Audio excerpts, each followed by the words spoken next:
When developing the decors, we carefully selected raw materials to create the most authentic look. All this is done with our own design team and in line with our trend observations. As biophilia was our guideline, we retained the natural spirit of the materials as much as possible. A good example is the design Skåne herringbone. We found this nice parquet material at our colleagues from the wood division.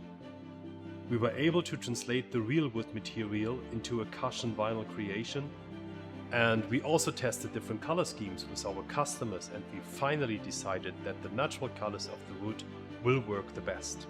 The result is the most natural looking wood on a row. We did the same for other designs like the pole oak or the estate oak, as well as for the mineral designs, combining the unspoiled natural pattern with natural colors.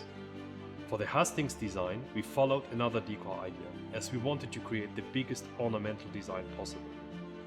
For better fit in small spaces, we cut the overall design into smaller fragments without disturbing the overall impression. This collection shows the beauty of untouched natural materials in a roll format.